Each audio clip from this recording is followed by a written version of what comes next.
नमस्कार मित्रों, आप सभी लोगों का उड़ान द फ्लाई के ऑनलाइन प्लेटफॉर्म पर स्वागत है। चैनल को सब्सक्राइब और लाइक करने के लिए आप सभी लोगों का धन्यवाद। हम लोग पर्यावरण के टॉपिक में पेरिस जलवायु समझौते के बारे में अध्ययन कर रहे थे और इससे संबंधित हमने कई बिंदुओं पर डिस्कशन किया। जैसे सबसे पहले हम लोगों ने यह जानने का प्रयास किया कि पेरिस जलवायु समझौता कब अस्तित्व में आया। तो ध्यान रखिएगा, UNFCCC का सम्मेलन चल रहा था पेरिस में और कोप नंबर था 21। कब? 2015 में। और उसी समय पेरिस जलवायु समझौता अस्तित्व में आया, जिस पर हस्ताक्षर करने की जो डेट रखी गई थी वह थी 22 अप्रैल 2016 और सभी सदस्य राष्ट्रों ने इसको अनुमोदित किया। उसके बाद रेटिफिकेशन की प्रक्रिया प्रारंभ होती है और जितने सदस्य राष्ट्र हैं सब लोगों ने क्रमशः रेटिफिकेशन किया, लेकिन भारत जो है रेटिफाई करने वाला 62वें स्थान का राष्ट्र था। और कब ये साइन किया था? 2 अक्टूबर 2016 को। और पेरिस एग्रीमेंट के लागू होने की जो शर्त है 55 देश 55% ग्रीन हाउस गैस का उत्सर्जन करते हों, यह शर्त पूरी होती है 5 अक्टूबर 2016 को। शर्त पूरी होने के ठीक एक महीने बाद यानी 4 नवंबर 2016 को पेरिस जलवायु समझौता प्रभाव में आ जाता है। यह प्रभाव में आया ही था कि उसके बाद यूएस का सत्ता परिवर्तन हुआ और नए प्रेसिडेंट डोनाल्ड ट्रंप ने अपने आप को इस पेरिस जलवायु समझौते से अपने आप को बाहर कर लिया और साथ में इनके माध्यम से जो डोनेशन होता था वह डोनेशन भी बंद कर दिया गया। फिर भी पेरिस जलवायु समझौता आगे बढ़ता रहा और इसका क्रिटिसिज्म किया जाता है जब सम्मेलन होता है 2017 में। कहाँ पर? यह सम्मेलन चल रहा था वान, जर्मनी में। कब? 2017 में। और कोप नंबर कौन था? कोप नंबर यहाँ पर था 23rd। क्यों? क्योंकि कोप 21 पेरिस जलवायु 2015 में, कोप 22 मोरक्को में, जहाँ पर पेरिस जलवायु समझौता को प्रभाव में लाया गया 4 नवंबर को। उसके बाद 2017 का जो सम्मेलन हुआ था यह वान, जर्मनी में हुआ था, लेकिन उसकी अध्यक्षता किसके द्वारा की गई थी? फिजी के द्वारा। तो यहाँ पर तो ठीक है, यानी कोप नंबर जो 22 है यह 2017 में हुआ था वान, जर्मनी में। इसकी अध्यक्षता कौन किया था? फिजी किया था। और फिजी ने वहाँ पर एक डायलॉग दिया है जिसका नाम है तनालोवा डायलॉग, या इसी को कहते हैं तनालोवा संवाद। तो तनालोवा, अगर आपसे पूछा जाए कि तनालोवा के बारे में किसने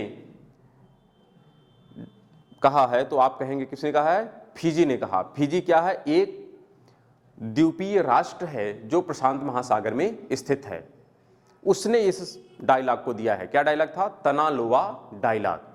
इसका मतलब होता है कि फिजी में एक परंपरा चलती है जिसका नाम है तनालोवा, और उस परंपरा का तात्पर्य है कि यदि उनका कोई भी निर्णय लिया जाना है तो वह इसी डायलॉग के माध्यम से लिया जाता है।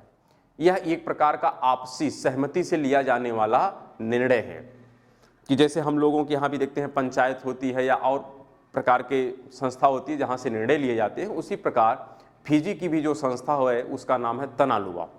और तनालोवा के प्रोसेस से ही लोग अपना निर्णय लेते हैं कि कोई भी प्रावधान लागू किया जाए या नहीं किया जाए, क्या उसमें संशोधन किया जाए, तो उसका नाम है तनालोवा। यानी यह वहाँ की ट्राइब्स के द्वारा लिया जाने वाला एक प्रकार का निर्णय की प्रक्रिया है और उसी प्रक्रिया का यहाँ पर यूज फिजी ने किया है। और किसके लिए किया है? ज़्यादातर यहाँ पर जो डायरेक्शन है यह यूएस के लिए है। क्यों? क्योंकि यूएस जो पेरिस जलवायु समझौते से बिना किसी डायलॉग के अपने आप को बाहर कर लिया, यह कहीं से भी उचित नहीं था। तो इसी सेंस में फिजी ने दिया है तनालोवा डायलॉग कि यदि आपको पेरिस जलवायु समझौते से किसी भी प्रकार का मान सकते हैं कि समस्या उत्पन्न होने वाली है, तो कम से कम उस पर एक वार्तालाप तो होना चाहिए और आपसी सहमति के आधार पर कोई निर्णय लिया जाना चाहिए था कि आप क्या इसमें संशोधन चाहते हैं, लेकिन बिना किसी वार्तालाप के आप अपने आप को इस पेरिस जलवायु समझौते से अलग कर लिए, यह कहीं से भी उचित नहीं था। तो उसी सेंस में दिया गया है तनालोवा डायलॉग। आपसे पूछा जा सकता है तनालुआ डायलॉग कौन दिया है, तो फिजी ने दिया है। कब दिया है? 2017 में। सम्मेलन कहाँ चल रहा था? वान, जर्मनी में। यहाँ पर दूसरा सेंस ये भी है कि सम्मेलन तो चल रहा है जर्मनी में, लेकिन इसकी अध्यक्षता कौन किया है? फिजी ने किया है। इसका ये भी सेंस है कि ग्लोबल वार्मिंग के कारण धीरे धीरे समुद्र का जलस्तर बढ़ रहा है, जिसके कारण बहुत से तटवर्ती और द्वीपीय राष्ट्र का अस्तित्व खतरे में है, वो डूब सकते हैं। तो उसी को इंडिकेट करने के लिए, इंटरनेशनल मंच पर दिखाने के लिए कि फिजी जैसे बहुत से राष्ट्र इस धरती पर विद्यमान हैं जिनका अस्तित्व आज खतरे में है, कारण ग्लोबल वार्मिंग से बढ़ते हुए समुद्र जल स्तर से। इसलिए यदि ऐसे राष्ट्रों को बचाना है तो उसके लिए हमें ग्लोबल वार्मिंग पर काम करना पड़ेगा कि जिससे ग्लोबल वार्मिंग की समस्या से हम निजात पा सकें। और उसके लिए एक ही विकल्प है कि पेरिस जलवायु समझौता प्रभाव में आना चाहिए। क्यों? क्योंकि पेरिस जलवायु समझौता एक प्रकार से क्योटो प्रोटोकॉल का ही एक्सटेंशन पार्ट रहेगा कि जो समस्याएं क्योटो प्रोटोकॉल में विद्यमान थी उन सभी समस्याओं का यहाँ पे क्या किया जाएगा? सॉर्ट आउट किया जाएगा कि जिससे पेरिस जलवायु समझौता काफ़ी सहजतापूर्वक आगे बढ़ सके। लेकिन यूएस पहले ही अपने आप को बाहर कर लिया है, फिर भी ठीक है, यह एग्रीमेंट आगे चलता है। और अगला सम्मेलन होता है 2018 में। कब होता है? 2018 में। और यह कौन सा कोप रहेगा? 24। कहाँ होता है? इसका स्थान है काटोविस, पोलैंड में। ठीक है, कोई खास यहाँ पे नहीं है, लेकिन फिर भी सम्मेलन चल रहा है। और हर सम्मेलन में एक ही उद्देश्य है कि किसी भी तरह से पेरिस जलवायु समझौते से संबंधित जो मैकेनिज्म है उसको हम लोग तैयार कर लें कि सभी, चाहे वह विकसित राष्ट्र हों या विकासशील राष्ट्र हों, सभी लोग इस पेरिस जलवायु समझौते का हृदयपूर्वक स्वागत करें। बस यही उद्देश्य है। और इसी के आपसी सहमति के लिए बार बार सम्मेलन आयोजित होते हैं कि एक आम सहमति बन सके। उसके बाद 2019 में सम्मेलन होता है। और 2019 वाला जो सम्मेलन होता है वह मैड्रिड, स्पेन में होता है। कहाँ होता है? मैड्रिड, स्पेन में होता है। पहले इसका प्रस्ताव था ब्राजील में, लेकिन ब्राजील अपने इंटरनल कुछ इकोनॉमिक प्रॉब्लम के कारण उसको इग्नोर किया कि मतलब हम इसको नहीं करा सकते हैं। उसके बाद फिर प्रस्ताव किया गया कि सैंटियागो, चिली में होगा, लेकिन फिर वहाँ पर जियो पॉलिटिक्स कुछ ऐसा हुआ, कुछ इंटरनल पॉलिटिक्स में कुछ समस्याएं आई, जिसके कारण आखिरी समय पे चिली ने इस सम्मेलन को ऑर्गेनाइज करने से इनकार कर दिया। और अंततः जाकर के यह सम्मेलन कहाँ पे होता है? मैड्रिड में होता है, स्पेन में। लेकिन अध्यक्षता किसके द्वारा कराया जाता है? चिली के द्वारा ही कराया जाता है। तो पहला तो था 17 वाला कि जो वान, जर्मनी में हुआ था, लेकिन उसकी अध्यक्षता फिजी ने किया था। उसी प्रकार 2019 वाला सम्मेलन भी होता तो है मैड्रिड, स्पेन में, लेकिन अध्यक्षता कौन करता है? चिली करता है। और यूएन या ट्रिपल-सी के इतिहास का यह सबसे लंबा सम्मेलन चला है, 16 दिनों तक चला है। जनरली जो सम्मेलन होते हैं वह 14 दिनों तक ही रहते हैं, लेकिन यह सम्मेलन कितने दिनों तक चला है? 16 दिनों तक कंटिन्यू रहा है। फिर भी यह फेल रहा, क्योंकि आम सहमति नहीं बन पाई पेरिस एग्रीमेंट पर कि हम लोग कैसे इसे लागू करें। और फेल होने का सबसे बेसिक मुद्दा यही है कि जो क्योटो प्रोटोकॉल में कार्बन क्रेडिट, कार्बन ट्रेडिंग की व्यवस्था बनाई गई थी, वही मेन समस्या यहाँ पे आई कि जो विकासशील राष्ट्र हैं, इनके अकाउंट में जो कार्बन का क्रेडिट है, उस कार्बन क्रेडिट का क्या किया जाए, कि उसके एवज में उनको कुछ मिलना चाहिए कि नहीं मिलना चाहिए। मेन समस्या यहीं पर आ जाती है कि हमारे अकाउंट में यदि कार्बन का क्रेडिट है तो उसके एवज में हमको कुछ न कुछ मिलना चाहिए, क्योंकि हमने कार्बन के उत्सर्जन को घटाया है। तो अंत में जाकर के यहीं पर यह फेल हो जाता है कि हम लोग जो अतीत के कार्बन की क्रेडिट है उसको कैसे भविष्य में मैनेज करें। और जब तक इस समस्या का समाधान नहीं हो जाता है तब तक इसके प्रभाव में आने की संभावना कम रहती है। क्यों? क्योंकि यदि अतीत में आपने क्योटो प्रोटोकॉल में कहा था कि हम कार्बन क्रेडिट, कार्बन ट्रेडिंग की व्यवस्था बनाएंगे, और फिर पेरिस जलवायु समझौते में यदि आप ऐसा कहते हैं कि वह अतीत की बात है उसे हम छोड़ देते हैं, फिर से नए सिरे से काम करते हैं, तो इसका मतलब जब फिर से कोई नया कन्वेंशन आएगा तो वहाँ पर फिर आप कहेंगे कि पेरिस एग्रीमेंट के जो प्रावधान है उसको हम भूल जाते हैं, फिर से नए प्रावधान की तरफ जाते हैं। तो इसका मतलब अतीत में कही गई बातों का कोई मतलब नहीं रहा। इसलिए जो विकासशील राष्ट्र हैं उनका बेसिक यहाँ पर उद्देश्य यही है कि पहले आप क्योटो प्रोटोकॉल के प्रावधान में जो कार्बन क्रेडिट, कार्बन ट्रेडिंग की व्यवस्था की गई थी, उसके तहत जो मेरे अकाउंट में कार्बन क्रेडिट है उसके एवज में हमको कुछ मिलना चाहिए, तब जाकर के हम लोग इस एग्रीमेंट पर कार्य करेंगे। तो बेसिक समस्या यहाँ पर यही आती है और इसी विवाद को लेकर के हम कह सकते हैं कि 2019 में जो कोप नंबर चल रहा था 25, यह फेल हो गया, जबकि पूरे UNFCCC के इतिहास का सबसे लंबा यह सम्मेलन चला है। फिर भी ठीक है, पहले कहाँ प्रस्तावित था? सेंटियागो चिली में। ब्राज़ील में था, लेकिन ब्राज़ील पहले ही मना कर दिया था कि हम नहीं करा सकते हैं। फिर भी चिली में होने वाला था, लेकिन ये भी अंत समय पे इनकार कर दिया। तो हुआ कहाँ पे? मैड्रिड, स्पेन में। इसलिए यह इंपॉर्टेंट है। क्यों? क्योंकि सबसे लेटेस्ट ये सम्मेलन है। इसके बाद अभी कोई सम्मेलन हुआ नहीं, जबकि 2020 पूरा कंप्लीट हो चुका है। क्यों? क्योंकि यहाँ पर कोविड का इफेक्ट रहा है। अगला जो सम्मेलन होगा, यह सम्मेलन होगा 2021 में, और कोप नंबर कौन सा होगा? 26। वैसे पेरिस जलवायु समझौता प्रभाव में आने वाला था 2020 से, यानी 2020 कंप्लीट हो जाता, 2021 से इसका कार्यकाल प्रारंभ होता। क्यों? क्योंकि क्योटो प्रोटोकॉल की प्रथम प्रवृत्ति 2008 से 2012 थी, दूसरी प्रवृत्ति 2012 से 2020 थी, लेकिन क्योटो प्रोटोकॉल की दूसरी प्रवृत्ति तो लागू नहीं हो सकी। 2020 के पश्चात पेरिस जलवायु समझौता काम करता, लेकिन पेरिस जलवायु समझौते पर अभी कोई आम सहमति बन ही नहीं पाई कि हम इसे कैसे लागू करेंगे। तो अभी तक का तो इतिहास यही है कि पेरिस जलवायु समझौता प्रभाव में तो है, लेकिन अभी वर्किंग कंडीशन में नहीं है, इस पर कोई कार्य नहीं हो पा रहा है। क्यों? क्योंकि आम सहमति नहीं बन पाई है। तो जो अगला UNFCCC का सम्मेलन होने वाला है, यानी कोप नंबर 26, यह होगा 2021 में। कब होगा? 2021 में होगा। लेकिन होगा कहां पर? ग्लासगो, स्कॉटलैंड में होगा। कहां पर होगा? ग्लासगो, स्कॉटलैंड में होगा। इसकी अध्यक्षता जो करेगा, यह यानी प्रेसिडेंसी, यानी जो अध्यक्षता करेगा वह UK का है, और वहां पर कौन कर रहे हैं? आलोक शर्मा जी कर रहे हैं। और आलोक शर्मा जो है इंडियन वर्जिन के हैं।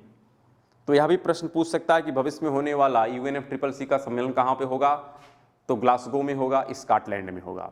अध्यक्षता कौन करेंगे?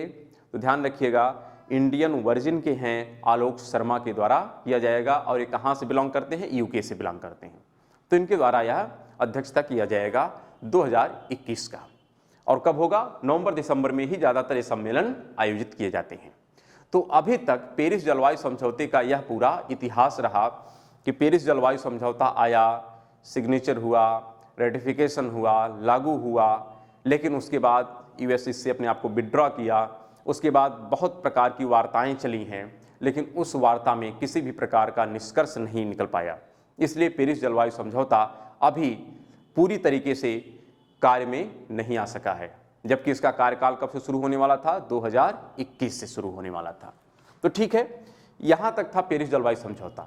लेकिन इसके जो उद्देश्य बताए गए थे, उस उद्देश्य को हम लोग एक बार फिर से रिवाइज करते हैं। कारण, क्योंकि उसी से मिलता जुलता 2-3 उद्देश्य और बताए गए हैं।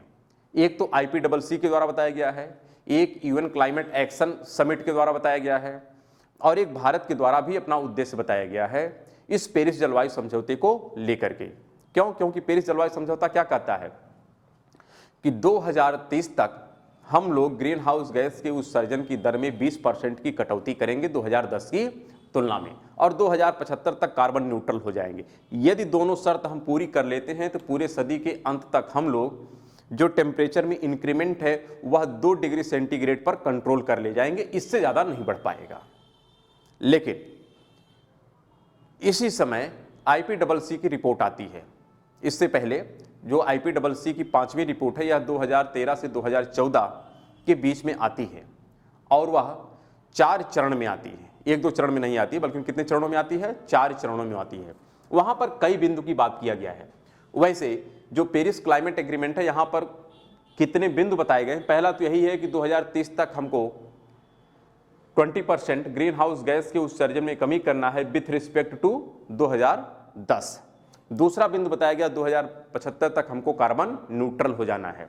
तीसरा बताया गया है कि हमको एक $100 बिलियन का ग्रीन क्लाइमेट फंड बनाना है। यानी ग्रीन क्लाइमेट फंड जो अस्तित्व में आ गया था 2010 में, उसी ग्रीन क्लाइमेट फंड की फिर से बात करता है पेरिस जलवायु समझौता कि इसको हमें क्रिएट कर ही लेना है 2020 तक, जिससे 2021 से यह कार्य कर सके। और इस ग्रीन क्लाइमेट फंड का इस्तेमाल किया जाएगा कि जो विकासशील राष्ट्र है, उस विकासशील राष्ट्रों में पर्यावरण से संबंधित जो आधारभूत सुविधाएं हैं उसको तैयार करने के लिए इस फंड का इस्तेमाल किया जाएगा। और इसमें से जितना पैसा कम होगा, मान लेते हैं पूरे साल में $100 बिलियन, इसमें से आपने $50 बिलियन का इस्तेमाल कर लिया, तो पूरे साल में फिर से $50 बिलियन डाल करके इसको $100 बिलियन कंप्लीट कर लिया जाएगा, जो 2022 में काम करेगा। इसका मतलब हर साल के अंत में इसको फिर से $100 बिलियन बना लिया जाएगा, जो पूरे साल काम करेगा। फिर जितना फंड कम होगा फिर उसको पूरा 100 करके फिर से उसको कार्य करने के लिए आगे बढ़ाया जाएगा। इसी मैकेनिज्म पे ये काम करता है। लेकिन अभी तक यह फंड भी क्रिएट नहीं हो पाया है। जो $100 बिलियन का फंड है, जो 2010 में ही वादा किया गया था, वह अभी तक क्रिएट नहीं हो पाया। उसके बारे में भी पेरिस जलवायु समझौते ने एक बार रिमाइंड कराया है। अगला है कि इसी पेरिस जलवायु समझौते ने एक बिंदु और बताया है, और उसका नाम है intended nationally determined contribution, INDC। इसके तहत इन्होंने कहा है कि ग्रीन हाउस गैस के उत्सर्जन की दर में जो सदस्य राष्ट्र हैं वह कितना कटौती करेंगे, उनका क्या कंट्रीब्यूशन होगा, उसका एक प्लान वो लोग जारी करें 2025-30 के लिए, कि 2025-30 में आप लोग green climate fund, green climate नहीं बल्कि ग्रीन हाउस गैस के उत्सर्जन की दर में कितनी कटौती करेंगे, आप एक प्लान जारी करिए। और उसी का नाम था इंटेंडेड नेशनली डिटरमाइंड कंट्रीब्यूशन, कि आप क्या कंट्रीब्यूट करेंगे ग्रीन हाउस गैस को घटाने के लिए। उसी की बात करता है 2025-30 के लिए। तो ये 4 पॉइंट हैं जो आपके कह सकते हैं बताए गए थे, कहाँ पर, पेरिस जलवायु समझौते के दौरान बताए गए थे।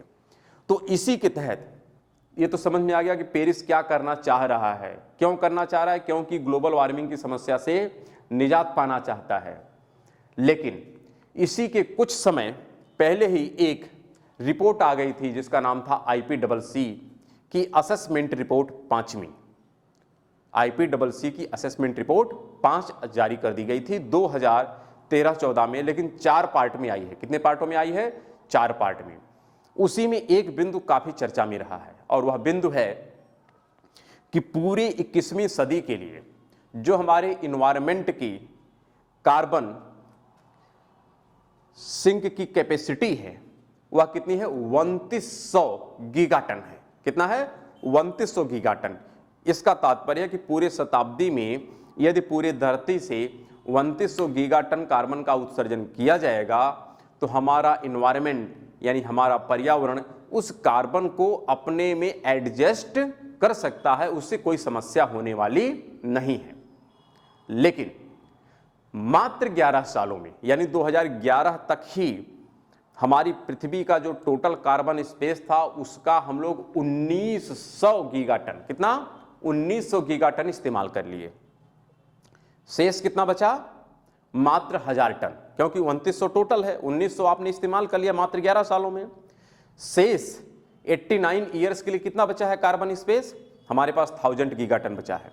तो क्या लगता है कि 1000 गीगाटन में आप पूरे 89 साल बिता सकते हैं? संभव नहीं है। इसका मतलब आप एक्स्ट्रा कार्बन का उत्सर्जन करेंगे जिसको अवशोषित करने की क्षमता मेरे पर्यावरण में नहीं है। तो कहीं ना कहीं वह कार्बन ग्लोबल वार्मिंग का कारण बनेगा, ग्रीन हाउस गैस इफेक्ट का कारण बनेगा, जिससे हमारी धरती का तापमान लगातार बढ़ जाएगा। यह बताया था किसने? IPCC ने बताया था, और अपनी रिपोर्ट में बताया है, जो उसकी रिपोर्ट थी 5वीं। ठीक है, इसी के साथ इसका एक रिपोर्ट और जारी होती है साथ में ही, लेकिन वह आती है 2018 में आती है। कब आती है? 2018 में आती है। उसका नाम है SR15। क्या नाम है? SR15, जिसको कहते हैं special report on global warming. कब ये जारी होती है? 2018 में जारी होती है। ध्यान रखिएगा, यह रिपोर्ट जारी होती है 2018 में, special report on global warming. ये कब जारी होती है? 2018 में।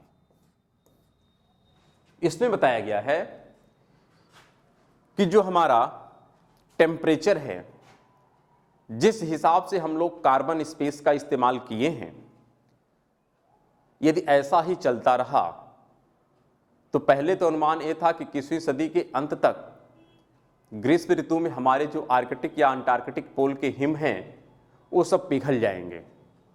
लेकिन जब इस रिपोर्ट का फिर से लोगों ने डिटेल में अध्ययन किया तो यह कहा कि 21वीं सदी का अंत नहीं बल्कि 21वीं सदी के मध्य में ही जो हमारे आर्कटिक और अंटार्कटिक पोल के हिम की पेटियां हैं वह ग्रीष्म ऋतु में पूरी तरीके से मेल्ट कर जाएंगी, इतना तापमान में वृद्धि हो जाएगी, यानी 3-4 डिग्री सेंटीग्रेड तापमान बढ़ जाएगा। ऐसा अनुमान लगाया है स्टडी करके, किसने? IPCC ने अपनी रिपोर्ट में बताया है। लेकिन वह रिपोर्ट थी SR15 जो 2018 में जारी की गई थी, जिसका पूरा नाम है special report on global warming. साथ में इन्होंने ये कहा, फिर भी यदि विश्व समुदाय यह चाहता है कि पूरे सदी के अंत तक हम ग्लोबल वार्मिंग या ग्लोबल टेम्परेचर का जो इंक्रीमेंट है वह मात्र 2 डिग्री सेंटीग्रेड पर कंट्रोल करना चाहते हैं, तो उसके लिए 2 बिंदु पर कार्य करना होगा। सबसे पहला बिंदु इन्होंने कहा कि जो पेरिस एग्रीमेंट कहता है कि हम 2030 तक 20% ग्रीन हाउस गैस के उत्सर्जन की दर में कटौती करेंगे, उससे काम नहीं चलेगा। आपको कितना कटौती करना पड़ेगा? मिनिमम यहाँ पे है 50% की कटौती करनी पड़ेगी। कितने की कटौती करनी पड़ेगी? 50%। कब की तुलना में? 2010 की तुलना में। यानी 2010 में जितना भी ग्रीन हाउस गैस का उत्सर्जन हो रहा था उसकी तुलना में आपको कितना कटौती करनी पड़ेगी?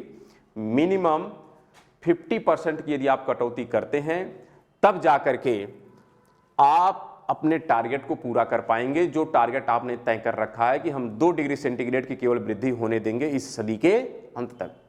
और यदि आप ऐसा नहीं करें तो फिर जाहिर सी बात है टेम्परेचर में जो वृद्धि होगी 4-5 डिग्री सेंटीग्रेड तक हो जाएगी। ऐसा स्टडी करके बताया है IPCC ने और उसी का स्पेशल रिपोर्ट ने बताया है जो 2018 में जारी किया गया। जबकि पेरिस जलवायु समझौता कब आया है? 2015 में। और इसने क्या टारगेट रखा है कि हम केवल 20% की कटौती करेंगे 2030 तक और 2075 में कार्बन न्यूट्रल होंगे। लेकिन यह क्या कह रहा है कि हमको कार्बन न्यूट्रल हो जाना है 2050 तक। यदि यह दोनों कार्य हम कर ले जाते हैं तो हम ऐसा कह सकते हैं कि पूरे सदी के अंत तक ग्लोबल टेम्परेचर में केवल 2 डिग्री सेंटीग्रेड की वृद्धि होगी, इससे ज़्यादा नहीं हो पाई।